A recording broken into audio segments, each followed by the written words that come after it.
आवश्यकता होगी। और दूसरा इसकी सार्थकता यह भी है कि आप मुझे हमारे पुस्तकालय का अवलोकन कर सकते हैं। साथ में हमारा पांडुलिपि का संग्रहालय है जिसमें 26,000 पांडुलिपियाँ हैं। तो इस तरह से यह भी एक उद्देश्य था। जैसा कि आप लोगों ने अभी सुना भी है हमारे पूज्य मुनि श्री को, मुनि श्री स्वयं ही प्राकृत की रचना करते हैं और सबको प्रेरणा देते हैं, क्योंकि भाषा उसी को, भाषा का मतलब होता है कि बोली जाए जीवित, उसको जीवित करने के लिए आपने जो उपक्रम कर रखा है उसके लिए हमको एक प्रेरणा देते रहते हैं। 2 राष्ट्रीय संगोष्ठियाँ भी कर चुके हैं। इस तरह से मुनि श्री का आशीर्वाद हम लोगों को प्राप्त हो रहा है, हमारे लिए परम सौभाग्य की बात है। इस संगोष्ठी में हमने 40 विद्वानों को आमंत्रित किया था, उसमें से 30 विद्वान यहाँ पर उपस्थित हुए हैं। मैं एक साथ ही उन सबका वैसे तो स्वागत कर रहा हूँ। और साथ में जो मुख्य हमारे आदरणीय जीतू भाई हैं, जिनका अपने अध्यक्षीय बोधन भी सुना था और अपनी संपूर्ति व्याख्यान भी सुनेंगे, उनका हम हार्दिक स्वागत करते हैं। डॉक्टर जीतू भाई, जैसा कि आप जानते हैं, एक समर्पित व्यक्तित्व हैं। पूरा उन्होंने जीवन अपनी भारतीय विद्याओं को लिए समर्पित कर दिया है। विशेष करके इस भोगीलाल नेहरू इंस्टीट्यूट का जो भी विकास है, 35 वर्ष से उसका मार्गदर्शन कर रहे हैं, LD इंस्टीट्यूट के निदेशक रहे हैं। और स्वयं भी उन्होंने एक बहुत बड़ी संस्था सुत रत्नाकर के नाम से स्थापित की है और उसका अभी आगे से अच्छा खासा विकास हो रहा है। इस तरह से हम अपने को धन्य मानते हैं उनको पा करके। और हमारे मध्य में डॉक्टर पूजा व्यास जी भारतीय दार्शनिक अनुसंधान परिषद की निदेशिका हैं। इसको ICPR भी कहा जाता है, Indian council of philosophical research. तो मुझे अच्छी तरह से याद है क्योंकि मैं 30 साल से ICPR से जुड़ा हुआ हूँ, भारतीय दार्शनिक अनुसंधान परिषद से। तो 10 साल पहले जब मैडम नहीं आई थी तो उसमें हिंदी एक प्रकार से एक शब्द का भी प्रयोग नहीं होता था पूरे कॉन्फ्रेंस में, वो चाहे सेमिनार हो। लेकिन जब से मैडम आई हैं, जब से वो ICPR से भारतीय दार्शनिक अनुसंधान परिषद हो गया है। मतलब जो भी हमारे कार्यक्रम होते, सिर्फ नामकरण की बात नहीं है, जो पास्ट वेस्टर्न फिलॉसफी की जहाँ बात होती थी, अब वो भारतीय दर्शनों पर बात हो रही है। अभी इस 5 साल में हमारे 5 ग्रंथों पर तो कार्यशाला हुई है, जैन ग्रंथों पर। एक तो डॉक्टर पूजन जी प्रेम जी ने ही करवाई थी। इस तरह से जैन ग्रंथों पर, बौद्ध ग्रंथों पर, मूल ग्रंथों पर आप कार्यशाला कराती हैं। और हमने अभी लखनऊ में जब हम थे वहाँ के परिसर में, और आप भी वहाँ के परिसर में थे, तो हमने आपके साथ मिलकर के कई कार्यक्रम किए और इतना अच्छा सहयोग बना कि दिल्ली में आते ही हमने निवेदन किया। और हमने तो सिर्फ सामान्य निवेदन किया था कि हम एक कार्यक्रम कर रहे हैं ICPR का तत्वा सूत्र का, और इन लोगों की तरफ से आ गया कि आप हमको भी सहभागी बना लीजिए। तो हमारा मतलब सहभागी बनने का मतलब हमको आर्थिक अनुदान प्राप्त होना। तो यह एक हमारी लिए बहुत अच्छी बात रही। और ये दूसरा कार्यक्रम भी हम इनके सहयोग से कर रहे हैं और जल्दी ही तीसरा भी करने जाएंगे। अभी फरवरी में इनके सचिव महोदय से मेरी बात हो गई है, तो इनका हम हार्दिक स्वागत करते हैं। क्योंकि इन लोगों का मानना है कि जहाँ पर मौलिक रूप से काम हो रहा है, ईमानदारी से काम हो रहा है, उसके लिए लोग प्रोत्साहन करना चाहते हैं। तो ऐसे पूजा व्यास जी का हम हार्दिक स्वागत करते हैं। हमारे बीच में देश के मूर्धन्य विद्वान, हम लोग कहेंगे ज्ञानवृद्ध, वयोवृद्ध, हर दृष्टि से बैठे हुए हैं।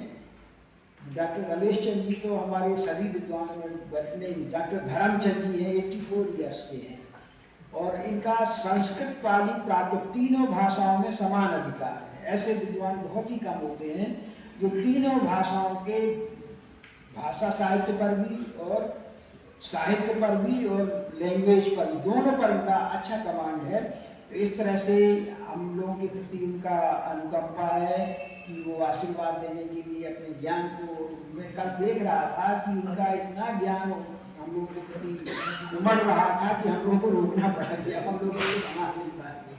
इतना मतलब तैयारी करके आते हैं, ये कहने का भाव है। जबकि नए युवा विद्वान कई बार उनके पास समय इतना नहीं रहता है, सामग्री इतनी तैयारी करके आते हैं ऐसे विद्वानों का हम हार्दिक स्वागत करते हैं। प्रोफेसर फूलचंद जी प्रेमी यहाँ के पूर्व निदेशक रहे हैं, और जैसा कि पहले हमारे जीतू भाई ने कहा था कि ऐसा एक परिवार देखना होगा जिन्होंने अपने पूरे परिवार को काकित परिवार बना दिया है।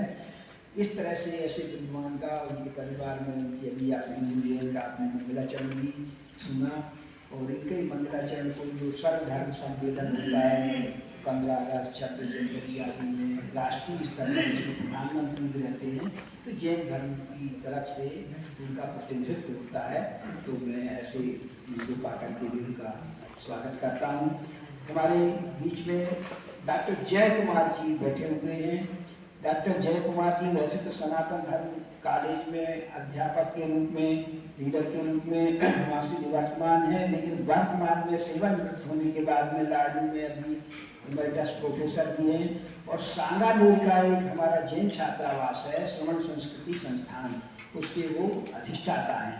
और वहाँ पर हमारे 200 छात्र, उसको हम लोग आधुनिक काशी कहने लग गए हैं जयपुर को, क्योंकि जो जैन और संस्कृत की परंपरा थी जैन विद्वानों की काशी से प्रवाहित हो रही थी, आज वह जयपुर से प्रवाहित हो रही है, और उसमें उनका बहुत बड़ा योगदान है। ऐसे वहाँ के डायरेक्टर अरुण कुमार जी भी यहाँ पर उपस्थित हैं, और इन लोगों का भी हमारी संस्था के प्रति एक स्नेह था, और वो अपनी संस्था को भी उसी तरह से आगे बढ़ाना चाहते हैं, और यहाँ उपस्थित होकर के उन्होंने हमारा मार्गदर्शन किया है।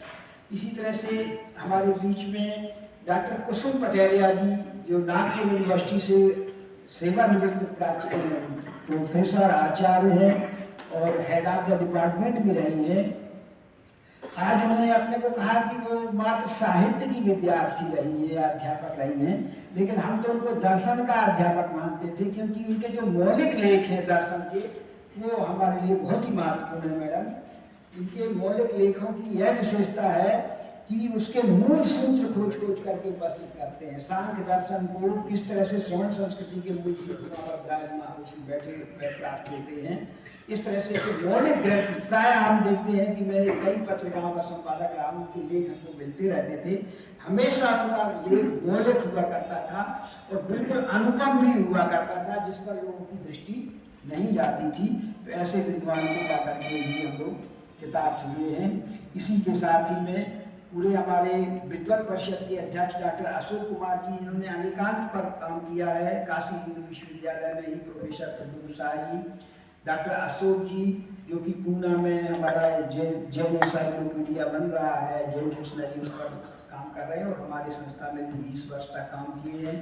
भोपाल के कैंपस से आलोक जी हैं, इसी तरह से योगेश जी हैं, और अभी बहुत सारे विद्वान हमारे डॉक्टर नरेंद्र कुमार जी हैं। डॉक्टर नरेंद्र कुमार जी पीछे बैठे हुए हैं।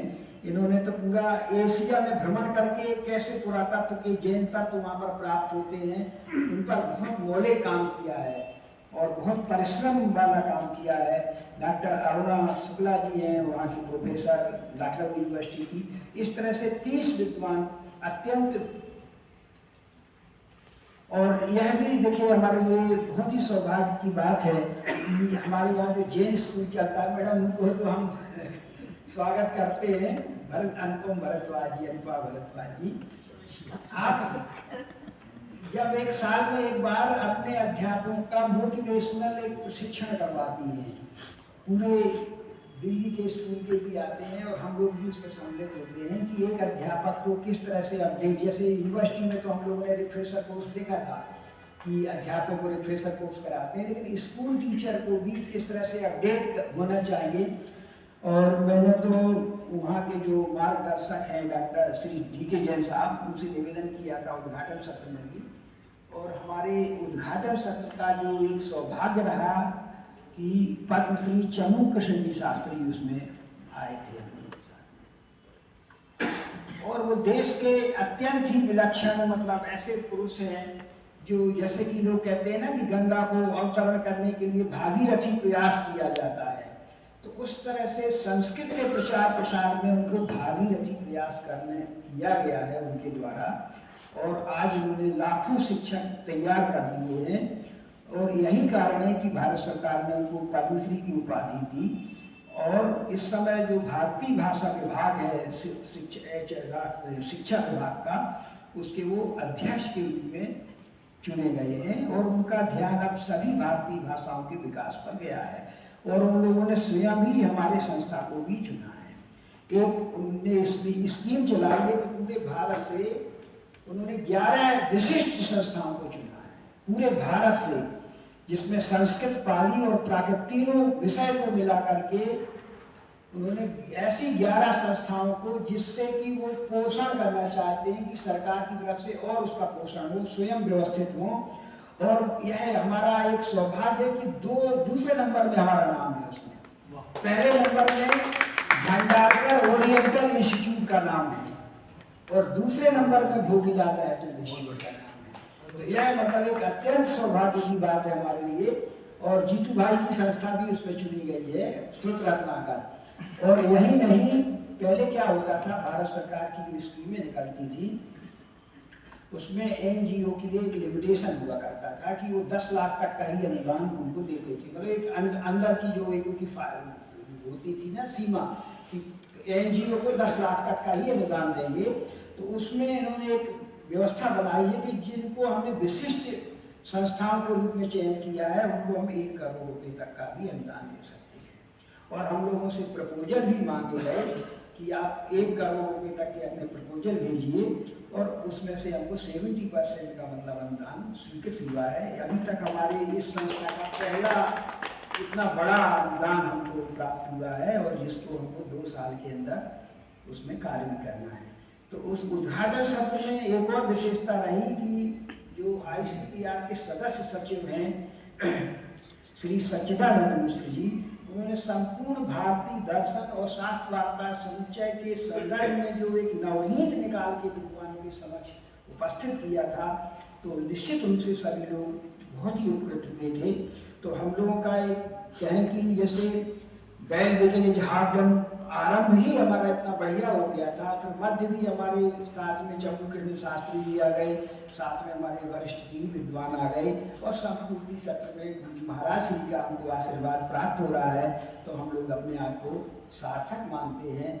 और जैसा कि अध्यक्ष के रूप में रमेश चंद जी का सुनेंगे, हमारे बीच में अभी 2 विद्वान और आने वाले थे। 2 विद्वान का मतलब अधिकारी भी कह सकते हैं।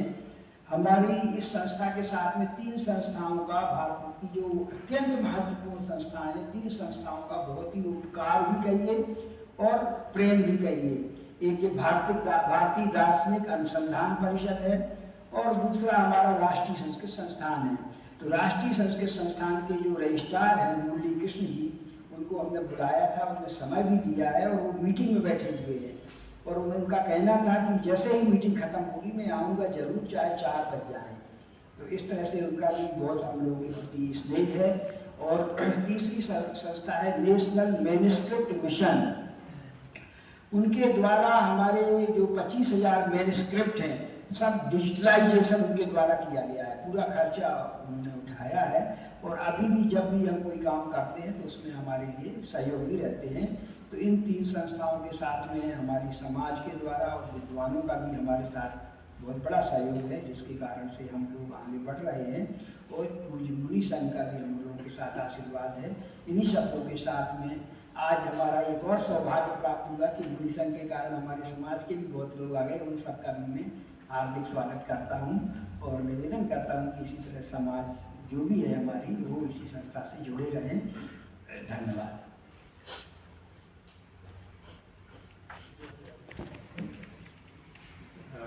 हमारे इंस्टीट्यूट के निदेशक महोदय को बहुत बहुत धन्यवाद।